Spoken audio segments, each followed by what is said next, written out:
जब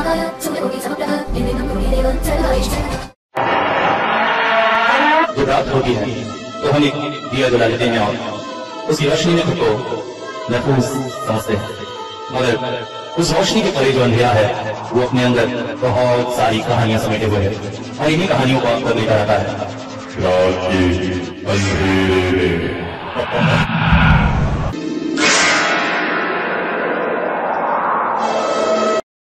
उस रात तो पंडित रमानाथ उस पिशाचिनी के पंजों से बच गए थे, मगर बिलासपुर ग्राम पर मुसीबतों का पहाड़ अभी रुका नहीं था। राखाल उमापति के घर के पास ही एक छोटी सी कोठरी में अपनी पत्नी सुलक्षणा के साथ रहता था। आज राखाल को ओझा को बुलाने जाना था, अतः सवेरे सवेरे ही उमापति राखाल की घर की तरफ जाकर उसे बुलाने लगे। दातून चबाते चबाते राखाल की पत्नी घर के बाहर आई और बोली, ओ बाबू, रात में न लगता उसका पेट खराब हुआ था, 2-3 बार बाहर गया था, अभी भी शायद बाहर ही गया हो, आ रहा होगा। वहां पर उमापति काफी देर तक इंतजार करने लगे, मगर जब वो नहीं आया तो उस पोखर की तरफ चले गए जो उनके घर के सभी लोग निस्तारी के लिए उपयोग करते थे। और पोखर के पास पहुंचकर अचानक ही वो ठिठक गए। उनके हाथ पांव जैसे कांपने लगे और बहुत जोर से उनके गले से चीख निकल गई। चीख सुनकर आसपास के लोग और घर के लोग वहां इकट्ठे हुए और उन सभी ने देखा पोखर के पास झाड़ियों में पड़ी हुई थी राखाल की सरविहीन लाश, और उसका सर पास ही के एक पेड़ की टंगाली से लटक रहा था। राखाल के लंबे लंबे बालों से ही सर को उस डंगाली से बांध दिया गया था। देखने से समझ में आ रहा था किसी ने भयानक शक्ति लगाकर तोड़ मरोड़ कर उसके सर को उसके धड़ से खींच कर अलग कर दिया था। ये भयानक दृश्य देखकर राखाल की पत्नी वहीं बेहोश होकर गिर गई और सभी भयभीत हो उठे। अभी तक तो बात आक्रमण करने की, पशुओं को मारने की थी, मगर ये तो निशंस हत्या थी। हालांकि किसी को भी यह नहीं पता था कि राखाल को पिशाचिनी ने क्यों मारा। गांव वालों की रंजरों से बचकर पंडित हरिहर, रमानाथ, उमापति, वैद्य मनोहर और रमापति गांव के इस हिस्से में आपस में बातचीत कर रहे थे। उन्हें समझ में नहीं आ रहा था कि आखिर ये सब हो क्या रहा है। फिर गांव में पंचायत बुलाई गई। सारा गांव परेशान था। परिस्थितियों को देखकर रात में हुई भयानक घटना के बारे में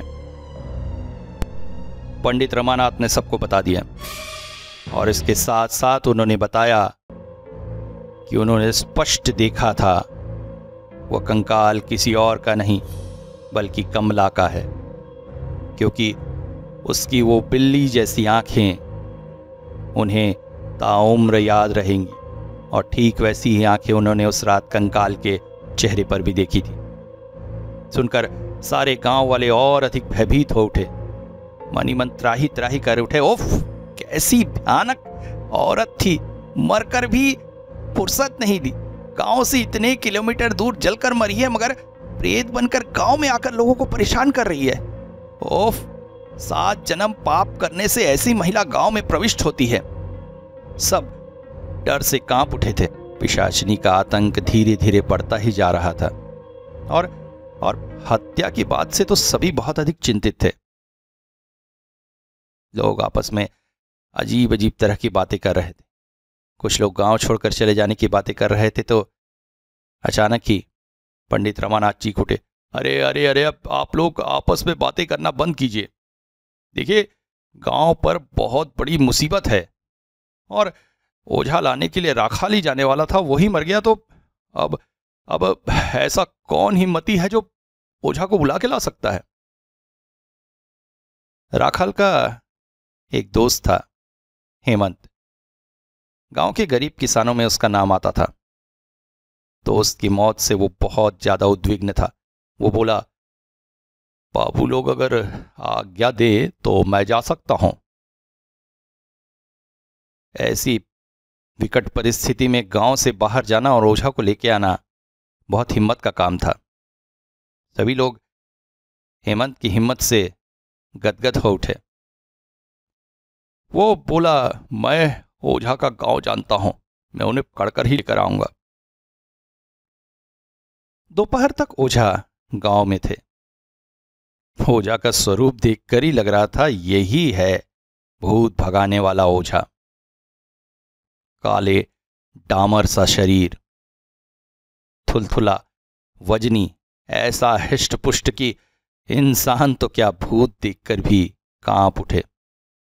सर पर बड़ी बड़ी जटाएं, चेहरा अत्यधिक कुरूप और भयानक, आंखें जैसे दो जलते अंगारे, शरीर पर ढेर सारे बाल, और सबसे दर्शनीय थी उनकी तोंद, जो शरीर से आधा हाथ बाहर निकली हुई थी। मोटे थुलथुले ओझा जी गांव में आकर ही बोले, अरे ये सब कुछ नहीं है, ये साग चुन्नी है। ऐसी कितनी हाकनी डाकनी साग चुन्नियां मैंने चुटकी में खत्म की है। अच्छा एक काम कर, तो सबसे पहले जहां पे वो पेतनी दिखी थी मुझे वहां लेके चल। तो लोग उन्हें तालाब के किनारे लेके गए। बहुत देर तक जामुन के उस पेड़ को देखते रहकर बोले, अच्छा तो यहां छुपी बैठी है साग चुन्नी। अरे ये तो चूहिया है, और चूहा मारने के लिए तुम लोग मुझे बुला कर ले आए। इससे बड़ी बड़ी शाकनी डाकनी मैंने वश में की है। ये क्या है? आज रात को बैठता हूं इसकी 12 बजाने, बस एक डामरी मंत्र पढ़ूंगा, फिर देखो गांव छोड़कर कैसे भागती है। इसके बाद ओझा महाशय मुखिया के घर पर ही ठहरे और दोपहर का भोजन निपटाया। 12 केले, 1.5 सेर मिठाई खाकर तोंद फुलाकर गहरी नींद सो गए। उसके बाद शाम को उठकर बोले, देखो शाम को मैं अन्न ग्रहण नहीं करता, घी में तली हुई पूड़ियां और आलू की सब्जी, बस इसमें त्रुटि न हो। रात में मैं यज्ञ में बैठूंगा। रात हुई। सारा गांव लगभग तालाब के किनारे इकट्ठा था। ओझा ने अपनी झोली से एक नरमुंड और 2 हड्डियां निकाली, उन्हें जमीन में सजाकर रखा। फिर कुछ काला काला सा निकालकर एक बड़ा सा गोला बनाया। गोले के बीच अग्नि जलाकर अजीब भंगिमा में नृत्य करने लगा। आज तक लोगों ने इस तरह के उपचार नहीं देखे थे। सब आश्चर्यचकित नजरों से ओझा के क्रियाकलाप देखते रहे। नाचते हुए ओझा की तोंद ही ज्यादा हिल रही थी। ऐसे अजीबोगरीब उपक्रम को देखकर सारे गांव वाले भक्ति और विश्वास से भरे हुए खड़े थे। उसके पश्चात नित्य समाप्त कर ओझा जमीन पर बैठ गया और फिर यज्ञ कुंड में आहुतियां देकर अजीबोगरीब मंत्र पढ़ने लगा। बार बार वो जामुन के पेड़ की तरफ देखकर पिशाचिनी को डरा रहा था। मान जा, चली जा गांव से, तेरी औकात नहीं है मुझसे सामना करने की। तभी अचानक उसने अपनी झोली से एक त्रिशूल निकाल लिया। त्रिशूल आकार में काफी छोटा था। यज्ञ कुंड के अग्नि में त्रिशूल को तपाकर गरम लाल करके उसे पेड़ की तरफ फेंक के मारने ही वाला था कि तभी आश्चर्यजनक तौर पर जामुन का वो बड़ा सा पेड़ हिलने लगा। आसपास हवा का कोई नामो निशान नहीं था, मगर जामुन का वो पेड़ अपने आप हिल रहा था, जैसे जैसे कोई बहुत भारी शक्ति उसे पकड़कर हिला रही। और हिलते हिलते अचानक एक बहुत बड़ी सी डंगाली टूट गई सिर्फ टूटी ही नहीं अपितु हवा में उड़ते उड़ते आश्चर्यजनक रूप से आकर गिरी ओझा के पास। भारी डंगाली की चोट से ओझा चीख मारकर वहीं बेहोश होकर गिर गया। उसका सिर फूट गया था, सर से धड़धड़ाकर खून गिर रहा था। डंगाल इतनी ही भारी थी कि तालाब से उतरने के लिए बड़ी हुई सीढ़ी का बहुत सा हिस्सा टूट गया। पहले तो लोगों को यह सब कुछ समझ में नहीं आया, मगर जब समझे तो चारों तरफ हाहाकार मचाकर लोग अपने अपने घरों की तरफ भागने लगे। घायल ओझा वहीं पड़ा रहा।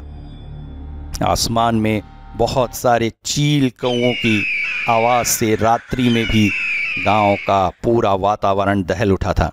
इसके पश्चात बड़ी मुश्किल से ओझा को उनके गांव भेजा गया। बेचारे बहुत बुरी तरह से घायल हुए थे, मगर गांव वालों की अंतिम आस भी जाती रही। अब बिलासपुर गांव जैसे भयानक विपत्ति से गुजर रहा था। दिन के समय भी बाजार हाट दुकानें बंद रहती। लोग अपने घरों से निकलने में डरते थे। हर तरफ हाहाकार था। लोगों के काम धंधे, खेती किसानी सब बर्बाद हुए चले जा रहे थे। किसमें हिम्मत थी कि अकेला निकलकर कोई काम करता। रात होते ही गांव जैसे शमशान में तब्दील हो जाता। अब किसी इंसान की मौत तो नहीं हुई, मगर अक्सर लोगों के गाय, भेड़, बकरियां, मुर्गियों की लाशें पड़ी मिलती। धान के ढेर बिखरे हुए रहते। लौकी, कुम्हड़ा जैसे बेलों की खेती करने वाले किसानों की बेलें बर्बाद मिलती। कमला की प्रेत पूरे गांव में हाहाकार मचाए हुए था। रातों को भयानक रुदन और अट्टहास से गांव गूंज उठता था। लोग कांपते कांपते अपने घरों के दरवाजे अंदर से बंद करके राम नाम जपते हुए किसी तरह से रातें बिताते, मगर दिन में भी निस्तार कहां था। डर के मारे लोग घरों से बाहर नहीं निकलते थे, और अगर निकलते थे भी तो दल बल लेकर, लाठी सोटा हाथ में लेकर 2-4 के समूह में ही बाहर निकलकर किसी तरह से अपने काम निपटाकर फिर घरों में आकर छुप जाते। उस दिन भी गांव के एक वीरान से हिस्से में बड़ी हिम्मत करके हरिहर, रमानाथ, उमापति, रमापति और मनोहर इकट्ठा थे। आपस में बातें हो रही थी।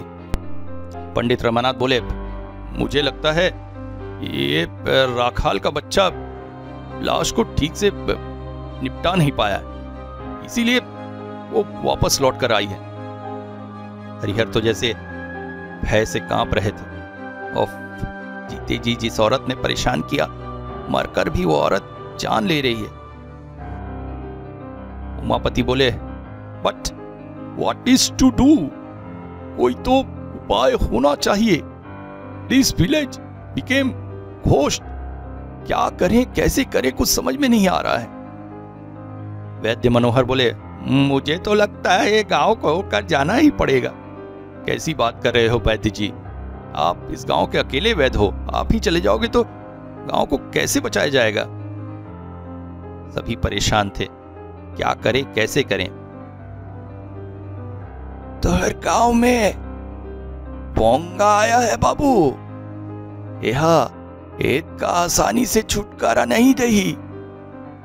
उस अजीब सी आवाज को सुनकर वे सभी चौंक पड़े। मुड़कर जिधर से आवाज आ रही थी देखा, एक 4.5-5 फुट का काला सा व्यक्ति खड़ा था। हाथों में तेल पिलाई हुई लाठी और उसके ऊपर एक पोटली बंधी थी। शरीर में कई सारी अलग अलग तरह की मालाएं और गले के ठीक बीचों बीच एक अजीब सा ताबीज लटक रहा था। देखने से किसी आदिवासी कबीले का लग रहा था। गांव से कुछ दूरी पर जंगल था और जंगल की गहराई में ऐसा आदिवासी बहुत सारे रहते थे। पंडित रमापति बोले, कौन हो तुम और हमारे गांव के बारे में तुम्हें कैसे पता चला? हमार नाम बोधू सिधाई। हम आदिवासी यहाँ से बहुत दूर रहता है। तोरे गांव में बोंगा आया है, बोंगा। तुम लोग जेका साग चुन्नी चुड़ैल समझ रहे हो ना, ये उससे भी बड़ी शक्ति है, पूरा गांव को बर्बाद कर देगी। तुम कुछ कर सकते हो इसमें? हाँ, हम सिधाई। तुम लोग जैसे ओझा तांत्रिक मानते, हम सिधाई होते। हम ये बोंगा को खोज के पकड़ सकते हैं। मगर तुम्हें कैसे पता चला कि हमारे गांव में? हमको खुशबू आती बाबू, सूंघते सूंघते तुम्हारे गांव आ गए। अब ठीक है, आप कुछ मदद कर सकते हैं तो करिए। हम जरूर करब बाबू, चिंता ना करो। अब पहले हमको तालाब में ले चल तो जहां वो दिखी। सभी उसे तालाब की तरफ ले गए। बोधू सिधाई तालाब की सीढ़ियां नीचे उतरा। एकटक जामुन के पेड़ को कुछ देर देखता रहा, फिर जहां पर डाल गिरने से सीढ़ियां टूटी थी उस जगह गया और जमीन पर लेट गया और कुछ सूंघने की कोशिश करने लगा। फिर उठ खड़ा हुआ। बाबू, ए बोंगा, हमका शक निरर्थक नहीं। हरिहर और रमानाथ ने बोधू सिधाई को कमला के बारे में बताया था और शक जाहिर किया था कि कमला की आत्मा ही गांव में है। अचानक बोधू सिधाई बोला, बाबू, तुम लोग तो कहत रहा ये बहुत दूर जल के मरी, मगर ना बाबू, हमको पास आइल ये औरत जल के नहीं मरी और गांव से बाहर भी नहीं, वो गांव में ही है। सुनकर सब आश्चर्यचकित थे। रमानाथ उनसे बोले, देखो, मुझे लगता है ये आदमी बहुत सिद्ध पुरुष है। मैंने सुना है आदिवासियों में ऐसी शक्ति होती है, वो बहुत शक्तिशाली होते हैं। इसे झूठ बोलने से कोई काम ना होगा, हम इसे सच बता देते हैं। और फिर उन्होंने सारी घटना सच सच बोधू सिधाई को बता दी। सुनकर वो बोला, हम बोला ना बाबू, मगर ये प्रेतनी से निस्तार के लिए हमको उसकी लाश ढूंढनी होगी। उसकी लाश गांव के आसपास ही है, वो नदी में नहीं बहाई गई है, नहीं तो नदी के जानवरों को खा देते और उसकी आत्मा वापस नहीं आती। सब सुनकर आश्चर्यचकित थे। अचानक उमापति बोले, दैट्स रास्कल राखाल, ये सब उसी का किया धरा। He not finish the dead body. वो लगता है लाश को ठीक से कहीं कुछ नहीं किया है। अब की बार रमापति बोले, बाबूजी, मुझे लगता है उसने लाश जंगल में ही कहीं फेंक दी होगी और इसीलिए पिशाचनी लौट आई। सही कहा था बाबू, लाश जंगल में ही है और उसको हमको ढूंढना पड़ेगा। रमानाथ बोले, मुझे लगता है राखाल ने यह जानबूझ के नहीं किया होगा।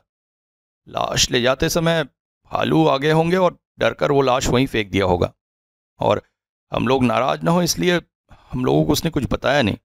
मगर इस भयानक बड़े जंगल में लाश हम खोजेंगे कैसे? लाश हम ना खोजे बाबू, गात्रभंगा हमारी मदद करी। मैं गात्रभंगा को बुलाऊंगा। सुनकर सभी के चेहरे पर हवाइयां उड़ने लगी। अब ये गात्रभंगा क्या है समझकर बोधू सिधाई बोला, डर मत बाबू, डर मत। गात्रभंगा अच्छा सबका मदद करता। हमको एक रुपया और गोट गोला लागे। क्या? गेंदा गोला? गेंदा गोला नहीं, गोट गोला, मैंने काला मुर्गा। गात्रभंगा को काला मुर्गा खाना बहुत पसंद। अगर वो पसंद आ गया उसे और खुश हो गया तो वो हमको लाश खोज देगा। सुनकर सभी आपस में मंत्रणा करने लगे। इधर बोधू सिधाई वहीं खड़े खड़े कुछ मंत्र पढ़ रहा था। मारन बंगा, आली बंगा, गात्र बंगा, सियानी, आली होनिया हमू। हरिहर बोले, ये कौन सी भाषा में बात कर रहा है? ना तो संस्कृत है नहीं। रमानाथ ने कहा, देखो ये कोई आदिवासी भाषा है, मगर हमें इन सब में नहीं पढ़ना चाहिए, हमें इसकी मदद लेनी चाहिए। सबने स्वीकृति दे दी। बोधू सिधई बोला, रात को यही मिलब, अब आप लोग जाओ। कहकर तालाब की सीढ़ियों से और नीचे उतरकर एक जगह वो पालथी मारकर बैठ गया। सभी अपने अपने घरों को चले गए। रात को हरिहर, उमानाथ, उमापति, रमापति, मनोहर और मोहिनी सभी तालाब के पास पहुंचे। मोहिनी अपने दादाजी को अकेले नहीं जाने देना चाहती थी, इसलिए उसकी जिद मानकर उसे साथ लाना पड़ा। मगर तालाब के पास कोई भी न था। उमापति बोल पड़े, है दिस रास्कल वेयर? हम लोगों को यहां बुला के कहीं भाग तो नहीं गया? रमापति बोला, मुझे तो लगता है ये फ्रॉड ही था, पता नहीं कहां से क्या आया और डरकर भाग गया। फालतू में हमें यहां बुला लिया। चलो चलो घर चलते हैं। हमका रक्षा गात्रभंगा करता, हम किसी से नहीं डरता बाबू, आओ हमारे पीछे। सब आश्चर्यचकित हो गए। न जाने अंधेरे में कहां से वो प्रकट हो गया था। तालाब के पास उसने एक बड़ी सी डिबिया निकाली जिसमें काला काला कुछ था। उसे एक गोले के रूप में छिटाकर उसके बीचों बीच उसने रखी एक इंसानी खोपड़ी और कुछ इंसानी हड्डियों को आश्चर्यचकित आकार में सजाया। फिर बोल पड़ा, रुपया का दे। चांदी का 1 रुपया उसके हाथ में रख दिया गया, जिसे बीचों बीच रखकर अजीबोगरीब मंत्र पढ़ने लगा। गात्रभंगा, कालीभंगा, हिवल हो, गात्रभंगा मारन बोंगा विनाशनिकम बलिदान। काफी देर तक मंत्र पढ़ने के पश्चात उसने उस काले से पदार्थ में आग लगा दी। जैसे जैसे बारूद था वो धधक कर जल उठा। उसके पश्चात उसने काली मुर्गी मांगी। हरिहर उसे लेके आया था। कांपते हाथों से उसने काली मुर्गी उसकी तरफ बढ़ा दी। चाकू से एक ही वार से मुर्गे की गर्दन काट दी और गिरते हुए खून को उस जलती हुई अग्नि में डालने लगा। आश्चर्यजनक रूप से अग्नि और धधक उठी और तभी अंधेरे में से प्रकट हुई एक आकृति, 2.5 या 3 फुट ऊंची, एक पौने की सी आकृति, सिर पर घने बाल, सिर्फ एक लंगोट पहने। पूर्णतः उल्लंघ ही वो प्रकट हुआ था। उसके चेहरे पर एक अजीब सी मुस्कान थी। गात्रभंगा आ गए, गात्रभंगा आ गए। खुशी से झूम उठा था सिधाई। फिर जैसे किसी राजा को भोजन परोसा जा रहा है, इस तरह से झुककर उसने अपना सिर झुकाए मुर्गा हवा में हाथों से उठा दिया। बौने की आकृति उसके पास आई और उसके हाथों से वो मुर्गा लेकर एक ही सांस में जैसे खा गई। उसके पश्चात अजीब सा टहास कर उठी और फिर एक तरफ चल पड़ी। तुरंत ही बोधू सिधाई ने आग बुझाई और हड्डियों को अपनी झोली में डालकर उठकर उस आकृति के पीछे पीछे जाने लगा और बोला, पोंगा प्रसन्न, वो लाश दिखाएगा, जल्दी आओ, जल्दी आओ।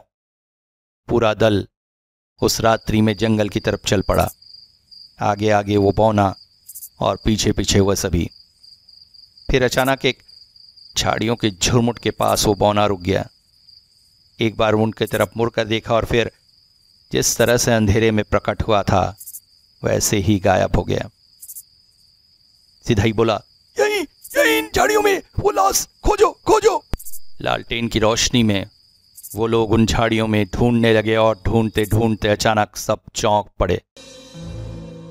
उनकी नजर पड़ी एक नर कंकाल पर, जिसके हाथों में पहनी हुई कुछ चूड़ियों से पता चल रहा था वो किसी स्त्री की लाश है।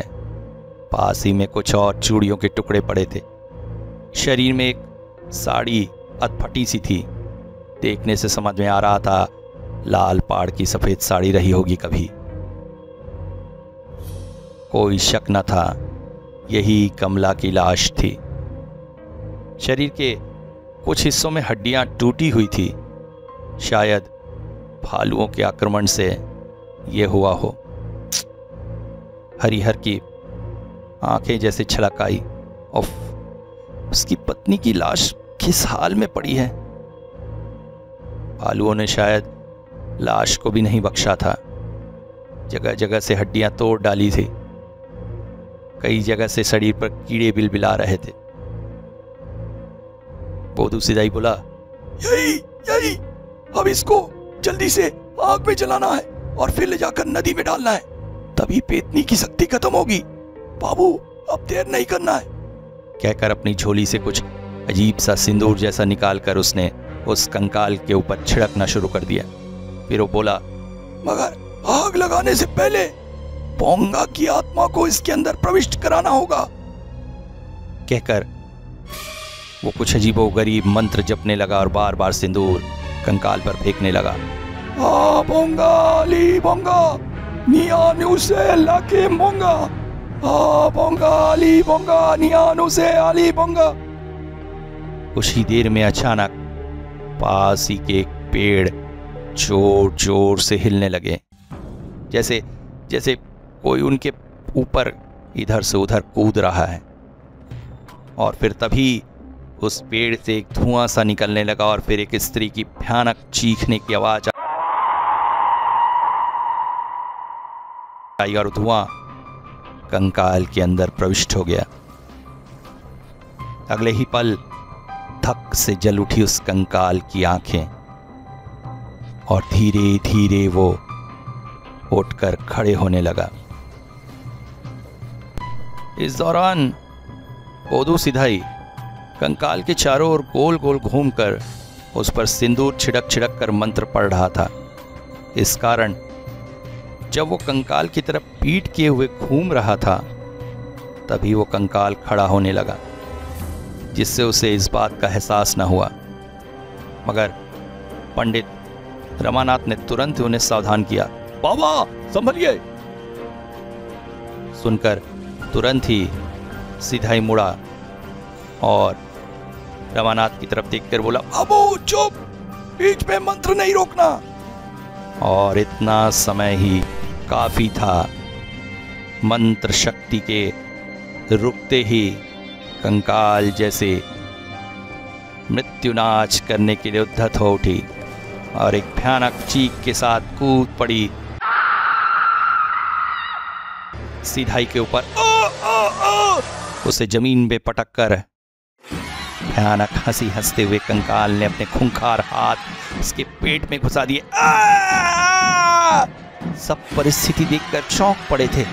उन्हें तो लग रहा था अब उन्हें मुक्ति मिल जाएगी, मगर ये पिशाचिनी अब भी भयानक नाच नाच रही है। उनका एकमात्र सहारा बोधू सिधाई मृत्यु की गाल में जा रहा था। परिस्थिति को देखकर हरिहर अपने आप को रोक न सके और तुरंत जाकर कंकाल को पकड़कर किसी तरह से बोधू सिधाई को उससे छुड़ाने की कोशिश करने लगे। अचानक कंकाल ने अपनी मुंडी उनकी तरफ घुमा दी। पूरी 180 डिग्री में घूम गई उसकी मुंडी। कंकाल की आंखें अपनी आंख की तरह जल रही थी। अगले ही पल अपने दूसरे हाथ से उसने एक जोरदार चांटा हरिहर को मारा। हवा में उड़ते हुए लगभग हरिहर एक दूर के पेड़ से जाकर टकराया और तुरंत बेहोश हो गए। उमापति और रमापति एक दूसरे को पकड़े हुए थर थर कांप रहे थे। मोहिनी अपने दादाजी का हाथ थामे रो रही थी। वैद्य मनोहर दौड़कर हरिहर के पास गए उनकी हालत देखने के लिए। कंकाल इस वक्त रौद्र रूप धारण कर रहा था और सिधाई को मारने पर उद्धत था। अचानक बिजली की तेजी से मोहिनी ने अपने दादाजी का हाथ छोड़ा और पास ही पड़ी एक नुकीली लकड़ी उठाकर उसे तोड़ते हुए कंकाल के ऊपर घुसा दिया। मगर कंकाल को भेद कर वो लकड़ी पास ही की जमीन में गड़ गई। कंकालनी फिर से चीख उठी और इसके पश्चात बोधू सिदाई को छोड़कर मोहिनी की तरफ उद्धत हुई। मोहिनी ने उसकी आंखों में भयानक नफरत देखी। एक कंकाल की इंसान की तरह आंखें कोई भी देखकर डर जाता, मगर मोहिनी हिम्मती लड़की थी। उसने कंकाल को अपनी तरफ मुड़ता देखकर तुरंत ही कीलक मंत्रों का जाप करना शुरू कर दिया। ओम ऐं ह्रीं क्लीं चामुंडाय विच्चे, ओम ग्लूं हुम क्लीं झूम स, ज्वाले ज्वाले जल जल प्रज्वल प्रज्वल, ऐं ह्रीं क्लीं चामुंडाय विच्चे, जल हम सम लम सम फट स्वाहा, ओम ऐं ह्रीं क्लीं चामुंडाय विच्चे, ओम ग्लूं हुम क्लीं झूम स, ज्वाले ज्वाले जल जल प्रज्वल प्रज्वल, ऐं ह्रीं क्लीं चामुंडाय विच्चे, जल हम सम लम सम फट स्वाहा। बोधू सिदाई बोले, बेटी बेटी मंत्र का जाप शुरू रखना, मंत्र का जाप शुरू रखना। कंकालिनी अब बोधू सिदाई को छोड़कर मोहिनी की तरफ मुड़ चुकी थी। उस नुकीली लकड़ी का कुछ भी असर उसे न हुआ। उसने अपना पूरा शरीर उस लकड़ी से भेद कर बाहर निकाल लिया और भयानक हाथों से पकड़ लिया मोहिनी का गला। आ आ आ रामानाथ चीख पड़े, बेटी मंत्र जाप शुरू रख, मंत्र जाप नहीं रोकना। मोहिनी मंत्र जाप करती चली जा रही थी और वो पिशाचनी नफरत भरी आंखों से मोहिनी की गर्दन दबा रही थी। आ अब ऐसा लग रहा था मोहिनी को बहुत देर तक वो अब मंत्र जाप नहीं कर सकती। उसका दम घुट रहा था। ऐसा लग रहा था जैसे पिशाचनी उसकी गर्दन उसके शरीर से उखाड़ कर फेंक देगी। कि तभी बोधू सिदाई उठ खड़े हुए और अभिमंत्रित सिंदूर उस कंकालिनी के सिर पर मल दिया। कंकालिनी एक बार फिर से चीख उठी और उस कंकाल को पकड़कर वो घसीटते घसीटते वापस उसी गोले के अंदर ले गए और फिर अपने साथ लाए हुई उन हड्डियों को उसके पंजड़े के अंदर घुसाकर किसी तरह से जमीन पर दबा कर रखा और बोल पड़े, बाबू बाबू जल्दी आ, ओ सिंदूर लगाकर इसका शरीर में आग लगा दे। मैं ज्यादा देर इसको रोक के नहीं रख सकूंगा। पूरी ताकत से बोधू सिदाई उस कंकाल को गोले के अंदर रोके रखे थे। पेट के घाव से धड़ धड़ करके खून बह रहा था, मगर खून की तरफ ध्यान न देकर वो उस लाश को रोकने में व्यस्त थे। परिस्थितियों को देखकर अब उमापति और रमापति किसी तरह से हिम्मत किए और दौड़ कर गए। That shit, devil woman, हम मार देंगे इसको। जेब से चकमक पत्थर निकालकर जल्दी जल्दी घीसने लगे, मगर आग प्रकट नहीं हो रही थी। उफ, कैसे आग लगाया जाए इसमें? बाबू जल्दी कर, हम ज्यादा देर नहीं रोक पाए। उधर बोधू सिदाई चीखता जा रहा था। तभी रमापति के दिमाग में एक बात कौंधी। दौड़कर पास ही पड़ी लालटेन को लाकर उसने जोर से कंकाल के ऊपर पटक दिया। लालटेन से मिट्टी तेल छिड़का और आग लग गई। एक भयानक अर्थनाद कर उठा वो कंकाल और धू धू कर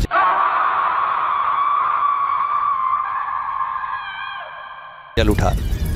कंकाल को गोले के बीच छोड़कर बोधू सिदाई दूर छिटक गए। तब की आंखों के सामने चीखते चिल्लाते कंकाल में धू धू कर आग जल रही थी। पूरा जंगल कमला के अर्थनाद से गूंज उठा था। सबने अपनी कान बंद कर लिए थे। धीरे धीरे कंकाल निस्तेज होकर जमीन पर गिरने लगा था, मगर गिरते गिरते भी मोहिनी ने देखा उसकी आंखों की नफरत और हिकारत भरी वो दृष्टि जो आज भी उसे याद है। इसके बाद बोधू सिदाई ने कंकाल के बचे हुए हिस्सों को इकट्ठा किया और नदी में उतरकर उन्हें प्रवाहित कर दिया। शरीर से बहुत सा खून बह जाने की वजह से वो किसी तरह से लड़खड़ाता हुआ नदी से वापस आकर जमीन पर बेहोश होकर गिर गया था। वैद्य मनोहर तुरंत ही उसकी परीक्षा करने लगे। इसे जल्दी अस्पताल ले जाना होगा। अभी मनोहर ये कह ही रहे थे कि आश्चर्यजनक तौर से अंधेरे से फिर प्रकट हुआ वही बौना आकृति। सबको हाथ की दृष्टि से रोका और बोधू सिदाई के शरीर को उठाकर फिर अंधेरे में गायब हो गया। अपने रक्षक को वो लोग ठीक से विदाई भी नहीं दे पाए थे। इसके बाद धीरे धीरे बिलासपुर गांव सामान्य जनजीवन में लौटने लगा था। कमला का आतंक गायब हो चुका था। आश्चर्यजनक रूप से प्रकट हुए बोधू सिदाई को फिर कभी किसी ने गांव के आसपास भी नहीं देखा। आश्चर्यजनक रूप से वो आए, गांव वालों को बचाकर गायब हो गए। शायद ईश्वर का ही कोई रूप थे वो। पंडित रमानाथ ने बड़े खुशी के साथ मोहिनी का हाथ हरिहर के हाथों में दे दिया था। सुशील, गुणवान, शांत पत्नी पाकर हरिहर का जीवन जैसे पुलकित हो उठा था। गांव में भी अब सच में शांति आ गई थी। आज सवेरे से ही पंडित हरिहर के घर में चहल पहल है। सब चिंतित मुख लेकर इधर उधर बैठे हैं। पंडित हरिहर आंगन में टहल रहे हैं। गांव की दाई इस वक्त मोहिनी के कमरे में है। कभी भी बच्चा इस धरती पर आ सकता है। खुशी की खबर सुनने के लिए सभी लालायित थे। तभी अचानक बच्चे की रोने की आवाज से गूंज उठा पूरा घर।